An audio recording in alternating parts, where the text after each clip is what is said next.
Hey, welcome back to Overhead Athletics, joined by Kyle, one of our high school guys. We're gonna go through some exercises that we'll use after a PRP injection to the UCL. The UCL being that medial elbow ligament, that Tommy John ligament. You can see a nice scar on my elbow here. I've had a little work done on it myself, but after a PRP injection, we wanna think about a few things. First 2 weeks are really light activity. Pulleys, passive and active range of motion, just some light stuff to get the elbow moving, get the range of motion back. Once you've reacquired your range of motion, done some light activity, we did that with Kyle already, now we're getting into the phase where we're starting to add a little bit of exercise. For the next 2 weeks, he has to still keep it really light, but we need to get some contraction, we need to get some muscular action. In those first couple weeks, we had Kyle doing stuff like this, curling up, down, palm down, you know, flipping the hand over. We had him doing some grips with his hand in and out, just to get some pumping action of those muscles, to pump fluid in and out of the area, to bring more blood into the area, which is basically what PRP is, plasma-rich platelets, which is basically just a condensed form of blood into the area that's going to aid in healing. Now we're into a point where we've got him doing a little bit more active. This is 1 pound activation of that elbow. He can do it in 90 degrees. He can do it out in that deceleration reach. Straight elbow. Now lean forward and do it so he can hit a little bit of that shoulder deceleration pattern. Same time he's hitting a little bit of those forearm flexors there. He can flip over, just do a little bit through the wrist flexion there. Nice easy stuff. Throughout the day he can do a few times, 1 pound, 2 pounds, something like that. Once he's done a little bit of that, just to turn on that forearm, we're talking about 2 weeks. Once again, we're gonna move over to a squat rack here and we're gonna have him do some rebounders.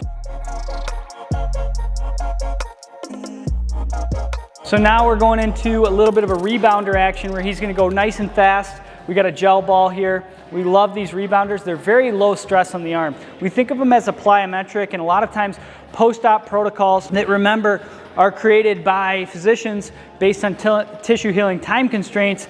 They don't always take into account the load of the exercise in the actual tissue. Just like we say, oh, you can do deep squats after an ACL, or you can do squats with a barbell to 90 degrees, but you can't do an open kinetic chain knee extension with a light weight. Sometimes, you know, we have to question a little bit of these things. These rebounders are very, very low load on the elbow. He's not encountering any valgus stress. His elbow's out in front of his body. He's gonna do 3 sets to failure here. Let's see another one. I gotta get you going faster. Doing it on the squat rack makes him be pretty precise where he can't deviate around. So he's actually out in front of his chest as opposed to out here. I don't know why I see this one done like this all the time. It's not really the best one for the elbow, especially after PRP. So quick contractions, pumping the fluids in and out of the elbow, getting the elbow moving once you have that full range of motion back.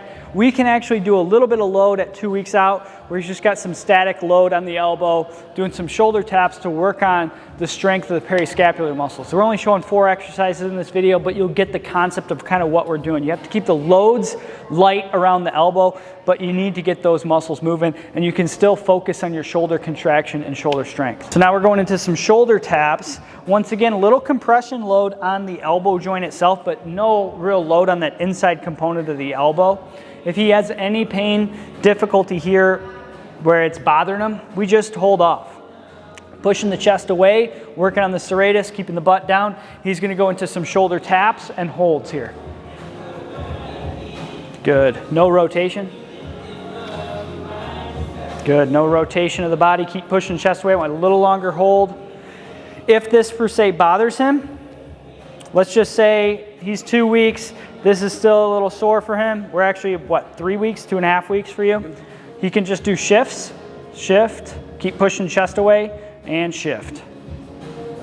Just starting to get some weight bearing through that elbow. If this is too difficult, you just raise your platform. You do it off a PT table or something like that. You do it off a countertop. So from there, we've hit maybe a few sets of this. We're gonna move into some of our shoulder strengthening, try to hit the rotator cuff here a little bit. We've shown technique on this exercise before. His chest is rolled forward, shoulders down and back. He's gonna pinch, in this case, a yoga block, and then he's gonna come up into external rotation.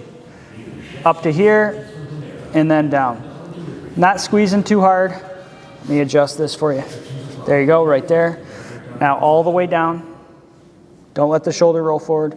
Supporting the head with the hand all the way up, hitting the back of the shoulder here.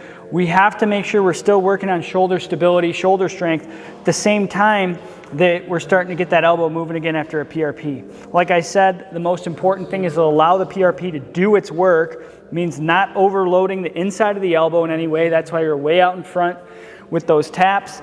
Just low load. We're trying to teach the elbow and the tissue to organize in a specific pattern. Wolff's Law. Basically, a tissue responds, any tissue with blood supply is going to respond to the stress that's placed upon it. And it's going to orient its fibers accordingly. It's going to resist that stress. If we don't apply anything to the elbow in a reorganization phase or a phase where we're starting to heal, we're going to lose out on some of our optimal healing time frame and reorganizing tissue the way it needs to be organized. So we'll hit multiple sets of these. We're also going to have some scapular stabilization drills. This is, like I said, about 2 weeks out from that initial PRP. Roll forward.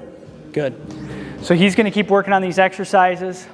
Try these out at home. If something bothers you, tweak it a little bit. Use these same principles. Low loads on the elbow.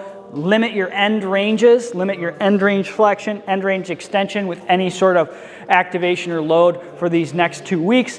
After the 4 weeks, you can start getting back into normal activities again. If you guys like this video, I know people are getting a lot of PRP injections now in the medial elbow. It's becoming more common. Hit the thumbs up. That shows the algorithm you like it, and also shows me, hey, make a couple more videos on this topic. Subscribe to the channel so you don't miss any videos, and we'll see you guys in the next one.